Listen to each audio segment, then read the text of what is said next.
4 years ago from the theater department. So I've had a lot of different experiences and seen things from many different sides. So it's an exciting time to be here, and I'll let my colleagues introduce themselves. And then we have a short, PowerPoint to get us started. And then, like Chloe said, we're going to answer any questions. So Christina, do you want to go next? Absolutely. Hello, everyone. My name is Christina Hatzopoulos. I go by Miss H for the kids. And I am the Director of Learning Support here at Walnut Hill. This is my first year. I am beyond happy to be in this environment, and I can't wait to talk to you about what my department does. Oops, you're muted, Maddie. Got it. I will jump in. Hi, everyone. I am Madeline Warland. Adults call me Maddie. Students call me Miss Warland. I am the Director of Counseling and Wellness at Walnut Hill. This is also my first year. And I work with a team. I'll introduce them on the slides in a little bit. I work with a wonderful team of fellow counselors supporting the mental health of our students, as well as their preventative wellness, and work closely with a lot of departments around campus to think about the student life and the well-being of our community. I can't wait to chat more. And I'm going to be sharing my screen. I'm just giving it a full truthful report here that I'm not technologically savvy. So I apologize if I end up with some troubles. You would think after 3 years of Zoom, we would be able to do this, but it doesn't always happen. So let's hope that it does. Oh, no, look at that. Let's see.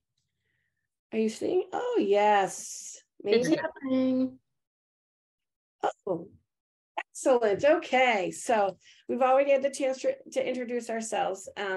As I said, I'm the Dean of Students. That means that I oversee areas outside of arts and academics. So that's residential life, it's health services and working with the team there, it's fitness, it is student activities, international support, leadership, community programs. So it's a big part of the experience of Walnut Hill.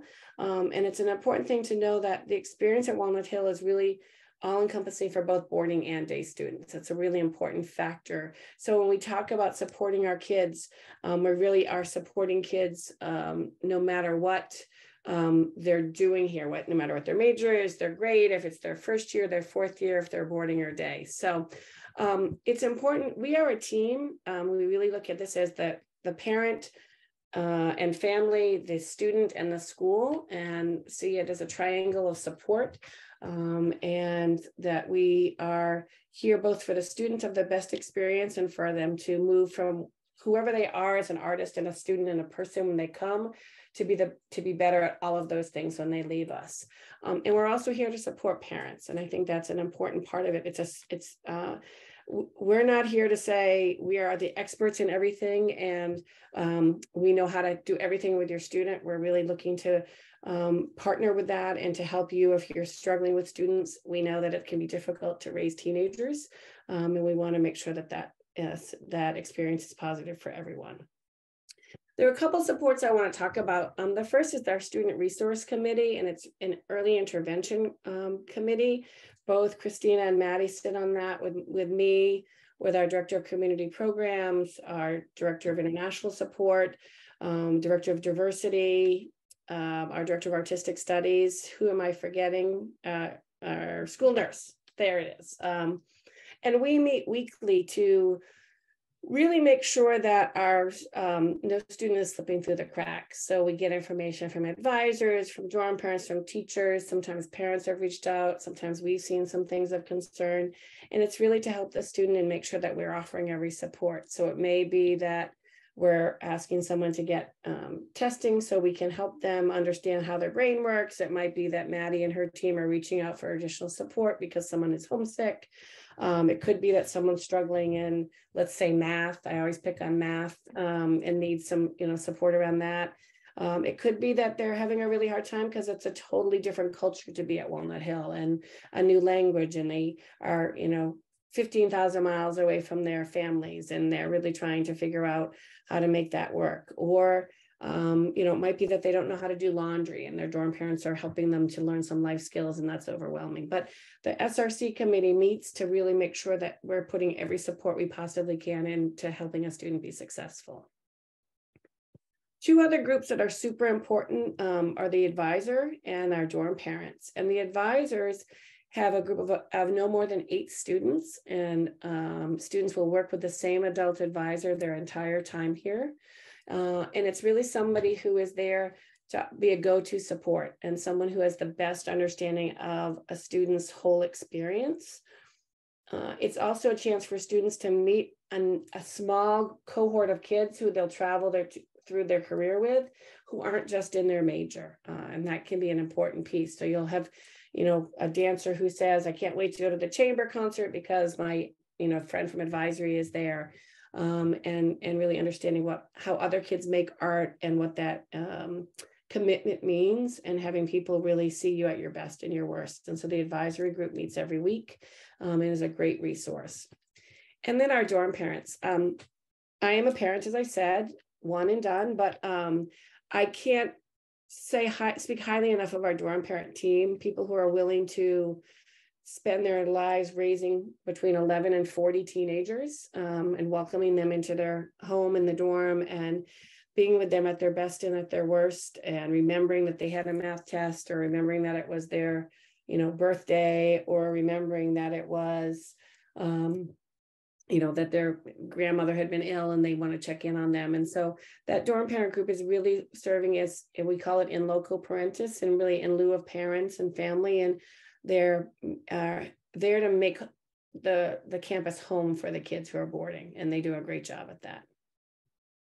So a couple other ways that we support kids, and I think it's important, and it's a way that parents, especially, and families help us.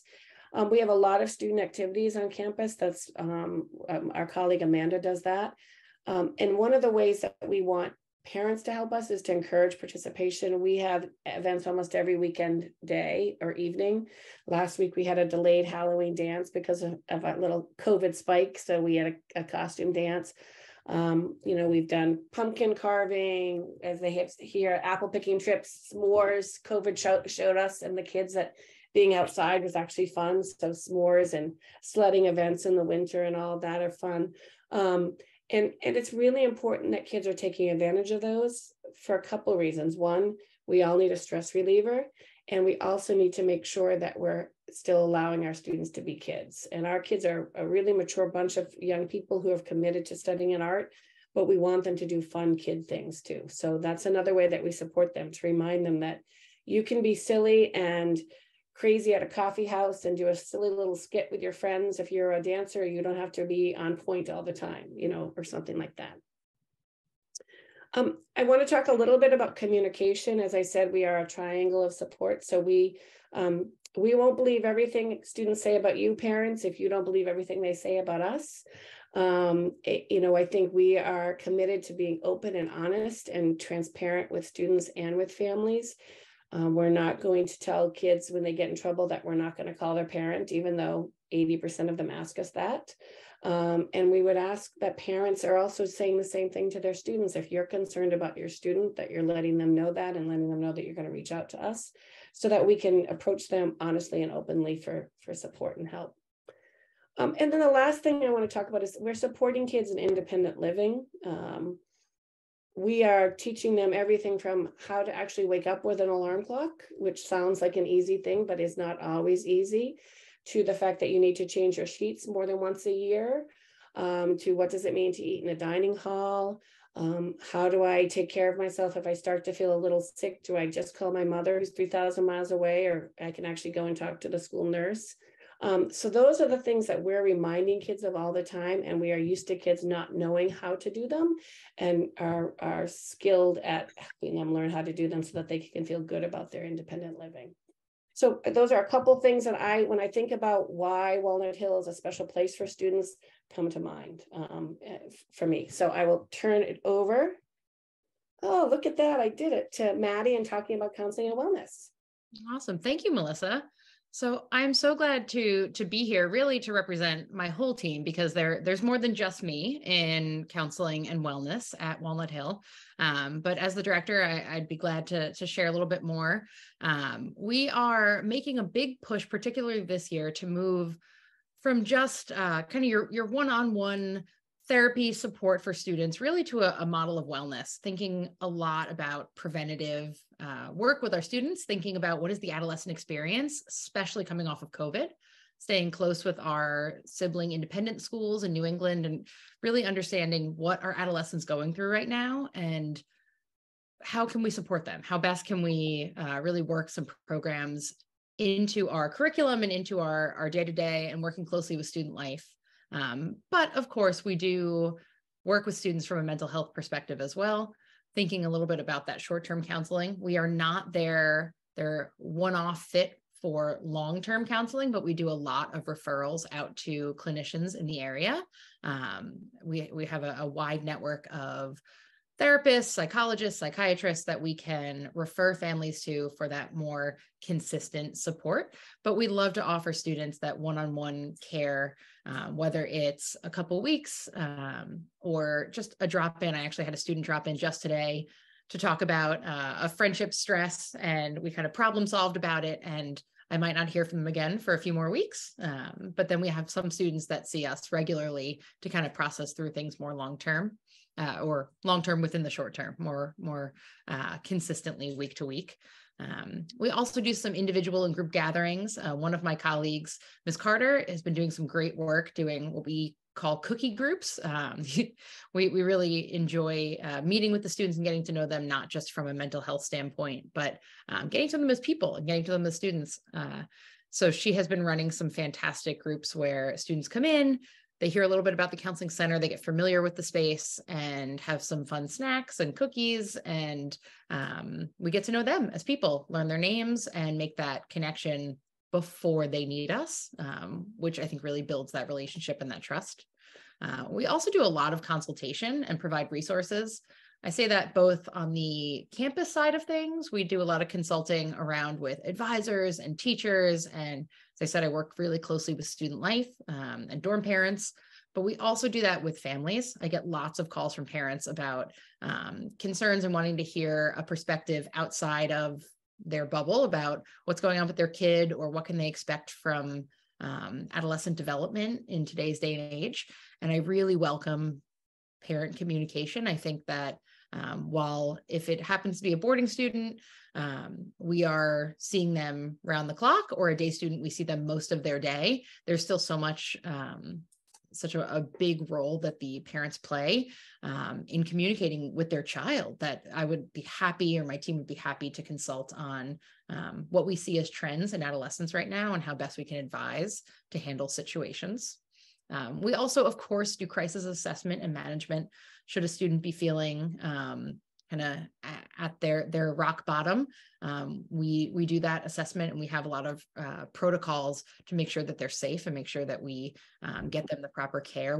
We are in the same building as the nurses in the health center, and we work really closely with them.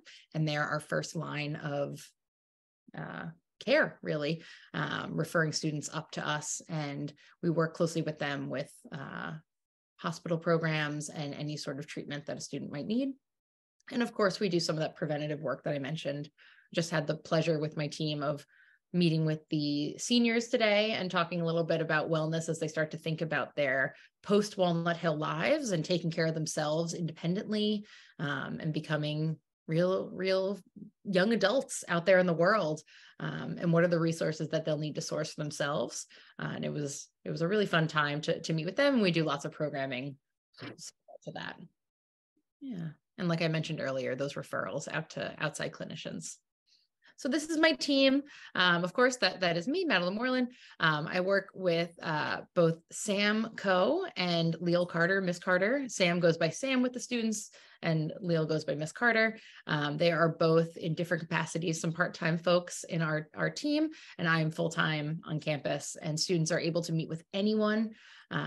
And both Sam and Leal are clinically trained, as am I, and we work to really support students in that one-on-one work, like therapy support, but also from a wellness perspective. Yeah. And I just think this is a fun slide that we always show to our students, that there's a huge range of things that cross our table. It's not just your sad emotions, but it's really anything. And I would say we almost see, I'd argue, maybe every single one of these emotions every day in the office. And maybe a few in one student or one in each kid, but we definitely see the span. And it's the frustration about how a class went, all the way to the nerves around a performance or an audition, to the anger they might feel at a friend, to the frustration they're feeling about or disappointment. We see a whole range, and we really encourage them to come in for anything they might need, even if it's not just therapy, but maybe they just need help making a decision or solving a problem or a conflict. Yeah, Melissa, next slide. Yep. And that's all I have. Thank you, Maddie. Hello again, everyone. Again, my name is Christina Hitzopoulos. I am the Director of Learning Support here at Walnut Hill. I want to talk about the importance of learning. In the title, it really has to do with all areas of life, not just your typical math or science class. It has to do with the arts classes as well. It has to do with just kind of growing into adolescence, how to manage your time, how to make a schedule for yourself, things like that. So I just, again, really want to highlight that key word in the title. So a big part of my department has to do with providing accommodations for students for classes or standardized tests. We offer support in organizing time, efficiently prioritizing tasks, really that executive functioning piece that we all are continuously working on in our daily lives. I offer support for academic and arts classes. That can look like tutoring. It can look like students coming into the Skills Center, which I'll talk more about. And then we offer tutoring as well. We have two amazing tutors who I'll talk about in my next slide. It ranges from your math and science classes to the humanities and languages. Tutoring also for standardized tests that are coming up for maybe our juniors and seniors. We do small group instruction for that. And I just someone to talk to during the day. I have a fun table in my office. I have the fidgets and candy. I really make it a point to have an inviting space, and students can feel comfortable coming in to talk to me, or just have like a private space. So two big components of this department are accommodations and tutoring. When we think of accommodations, these are supports that help students reach their potential outside of curriculum. So it's more environmental. And by that, I mean helping modify things outside of curriculum, such as providing extra time on assessments, extensions on long-term assignments, preferential seating. Some students feel better about sitting near a door, near a window, somewhere where there's less noise or more light. And then movement breaks as well. That's a very important accommodation that some students need. And then the other big component is tutoring. Our two tutors, their names are Elizabeth Grushkin, and again, she specializes in the humanities, French and Spanish as well, and executive functioning. And then Lindsay Porges is our math and science tutor. That's a hot commodity. Tutoring, it's scheduled, consistent sessions, and it's the relationship building is very important in this. And then a new thing we have going this year is peer tutoring. So we have students that feel strong in a certain subject and work with students that need extra support in class. So that's been very exciting.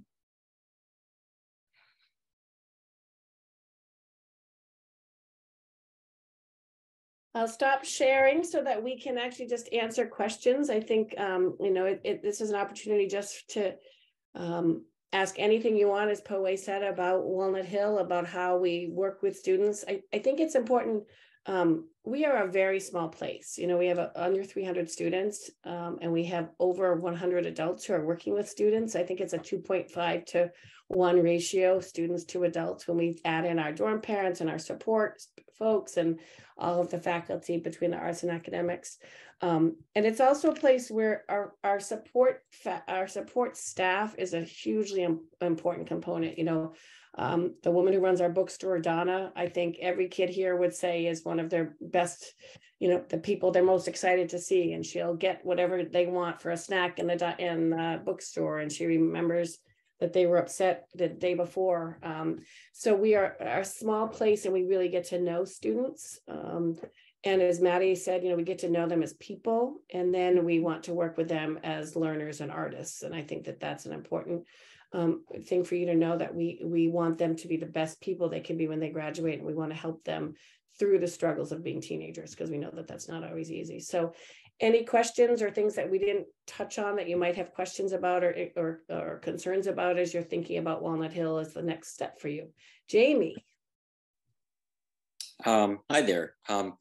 I have a question for Christina about accommodation and learning support. A lot of the things that you mentioned seemed very well tailored to what I want to ask about, which is that my son, who's applying for next year, he has ADHD and struggles in many ways that a lot of things you mentioned seemed well suited to supporting.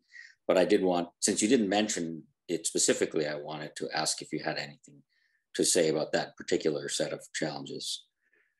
Absolutely. Thank you for that question. ADHD is something that we see here at Walnut Hill in our students.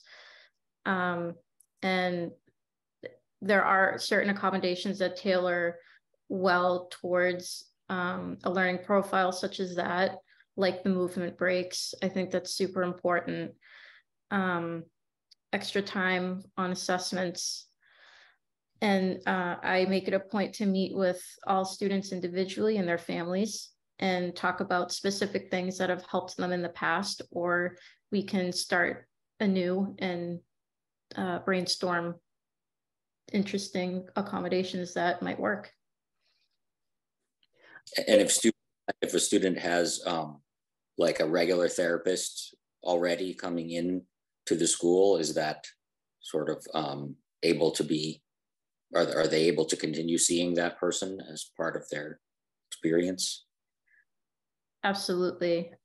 We have students that Zoom with their therapist, or I think we provide transportation, right, to have them go to their appointments. So that's definitely something that we really support and encourage those relationships to continue, and we make sure that they happen.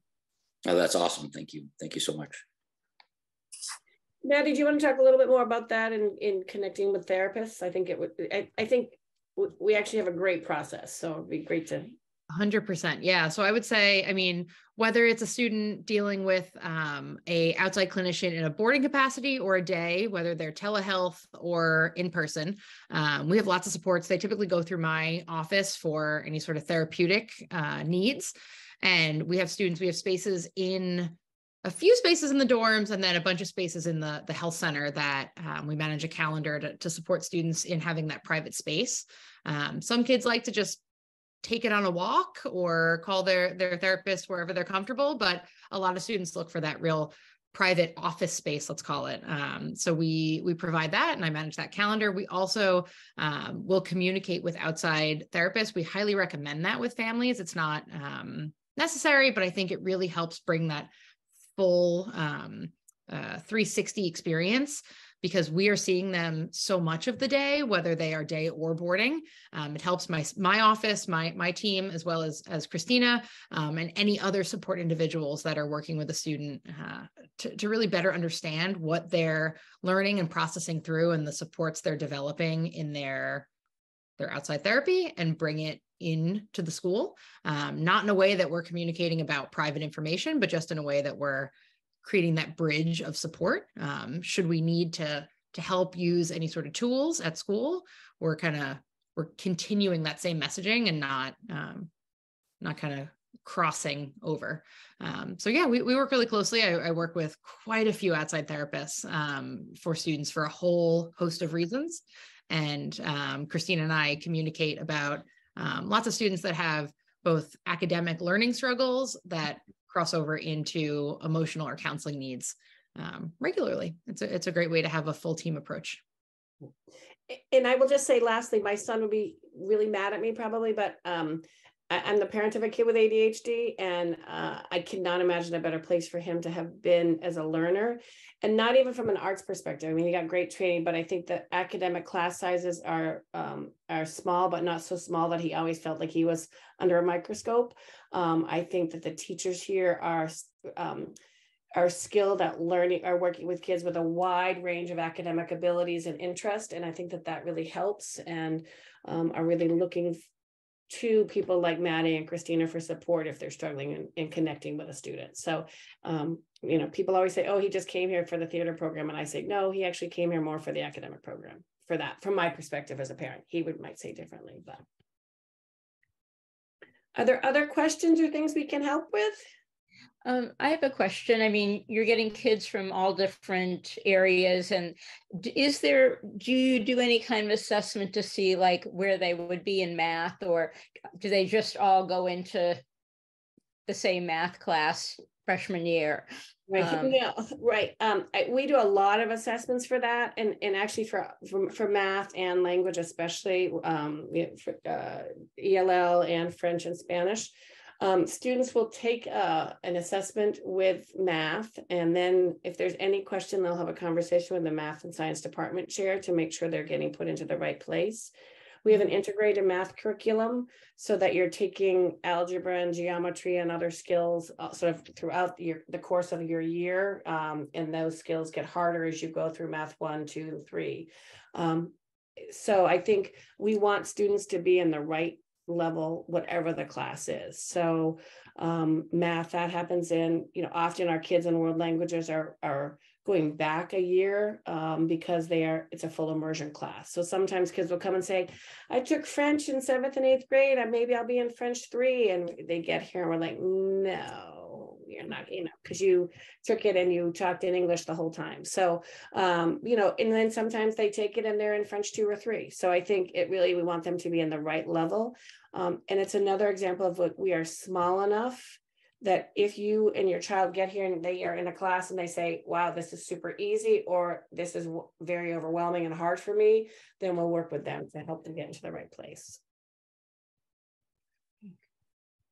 Yeah. Did that answer the question for you, or? Yes, Great. thank you. Great. Yeah. Other questions, other areas of interest or concern or wonderment?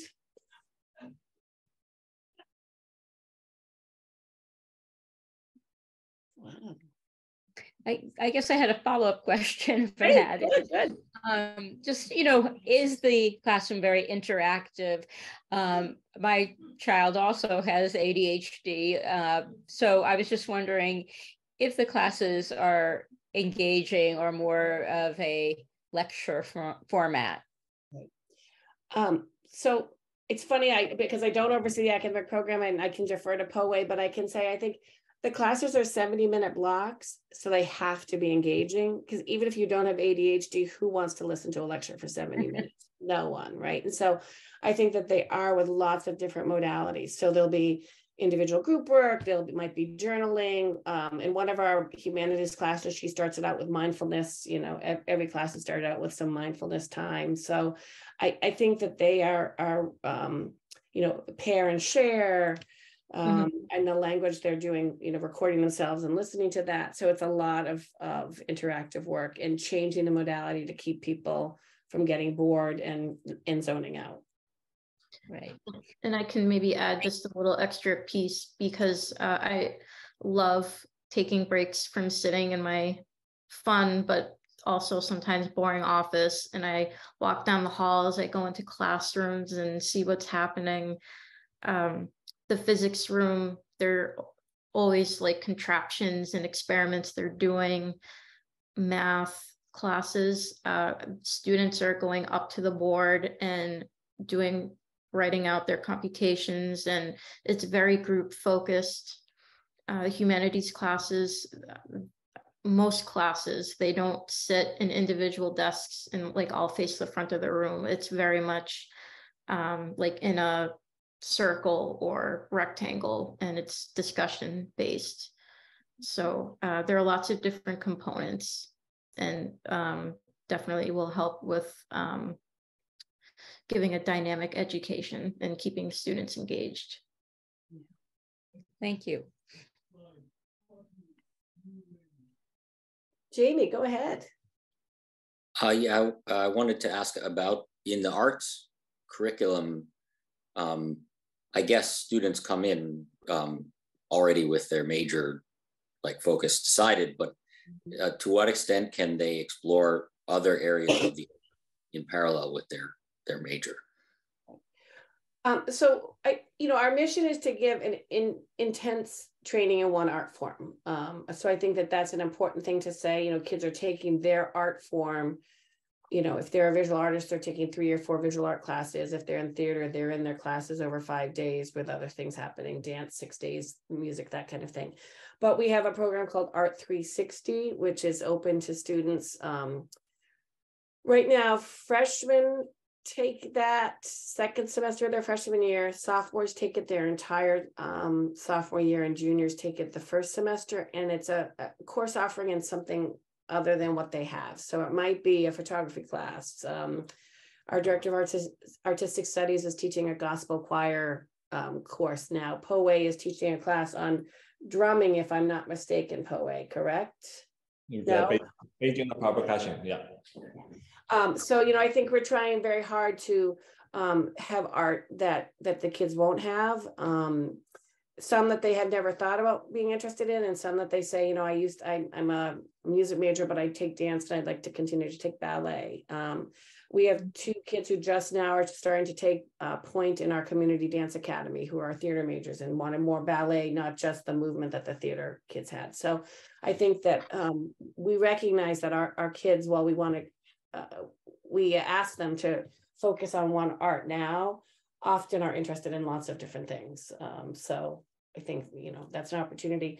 And then there are chances like, our writing, film, and media arts students are always looking for actors for their videos, and so, you don't have to be a theater major to do that. And I think that that's a fun opportunity. Or the dancers are always looking for people to videotape them in their dancers so that they can have that as their, part of their package when they leave. So there's a lot of opportunity to do other things.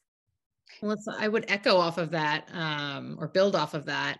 It's not quite all the students practicing it, but I just want to highlight, I think the coolest program I learned about this year, some visual arts students started a program called ECHO, where the visual arts students are partnering, and it's all student driven. So the students volunteer themselves on both sides, and they partner with students from other majors, and they collaborate on their art. So a dance student is putting forward a dance movement, and a visual artist then recreates what that art is saying to them and puts it into their work. And it's all just on their own time, kind of furthering their exploration of their art.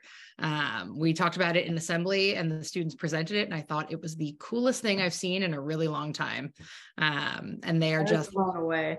Super inspiring. Yeah. And it's great to see how they did a whole talk on what ECHO means, and to kind of have it reverberate back to you, and your art kind of keeps speaking in other modalities. And I thought that was just the coolest. So not quite all students practicing other arts, but a little bit of that collaboration, which is a cool thing.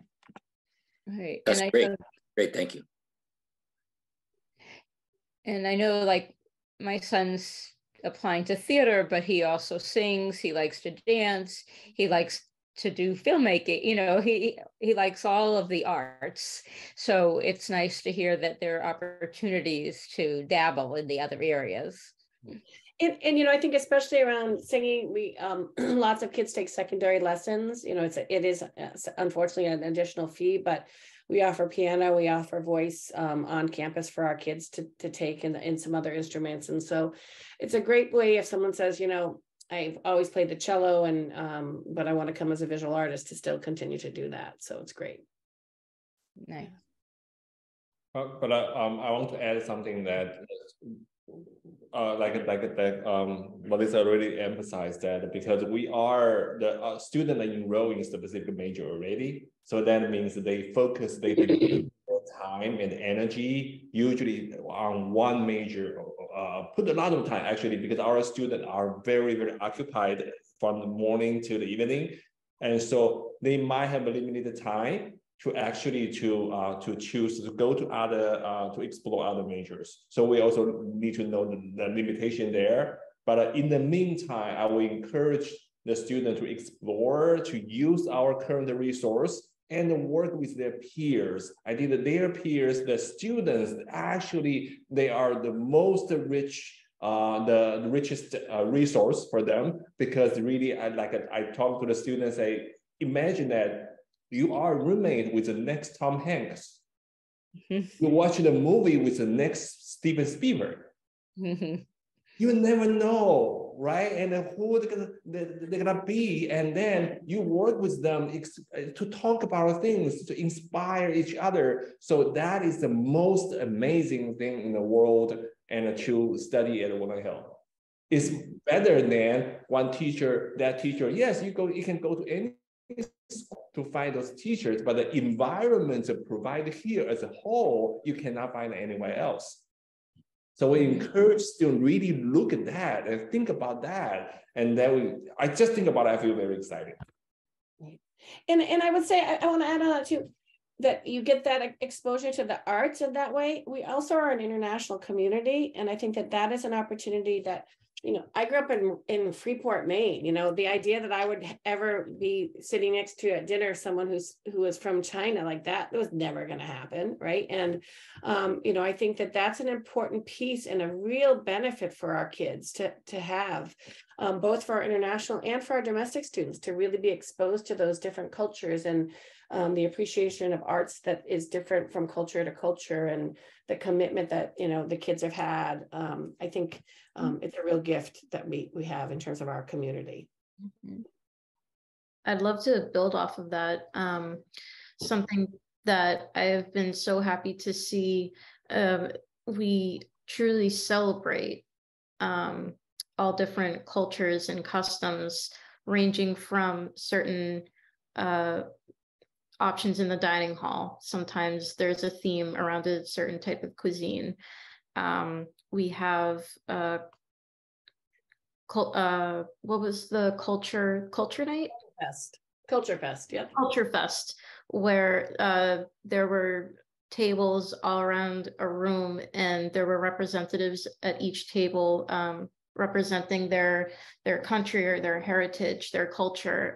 There was food, there were pieces of art. It's just a really cool thing to see and be a part of here. So I do want to make it a point to showcase that the Walnut Hill really embraces diversity in a big way.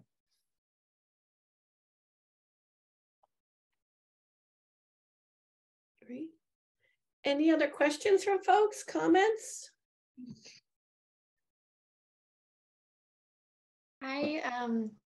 Before coming on, I did have a lot of questions about the mental health facilities, but I'm really glad to hear about everything that you're offering. Yeah. Thanks. Yeah, I think, you know, we are committed to students being well and whole, and know that it changes for everybody at different times. So it's a hugely important piece for us. Yeah. And we understand, like, the teenagers, right, in your age, that every day you might have different thoughts. Today you think this way, and the other day you think another way. And then we really, really want and encourage all our students to express and feel safe to express their thought at that moment. And we value every single moment as a learner, as a student, as a community member. And so that is this is the beauty, to see the different thinking, moving, and we are artists, and we meant to be expressive, and so we encourage that, and we like that that sparkling thinking and every single day. And, you know, I think, as I said, we are a small place. So if a question comes up after tonight that you feel like, oh, shoot, I really wish I had asked Maddie this or Miss H this, or, you know, feel free to reach out to us. Our emails are all on the website. You can certainly reach out to any of us, or the admissions office can connect you with us if you have questions in the process, because in the end, we want to be the right place for the right people. You know, we know that we can't be the right place for everybody. And so we want people to make the choice that's right for them to find success. And we hope that that's Walnut Hill, but we will be transparent and honest about what we can and can't do. And we welcome, you know, feedback and questions. So, you know, if people don't have other questions, we can go on our night and enjoy Thursday night football or whatever else we're going to do tonight. But, you know, I will say I speak for the team and thank everybody for being here. Poway, I don't know if you have any closing final words you want to impart as our fearless leader. No, I think you have a perfect words. Excellent. Great. Thank you all so much. Thank you, everybody. Have a great evening. Bye-bye. Thank you. Thank you. Take care.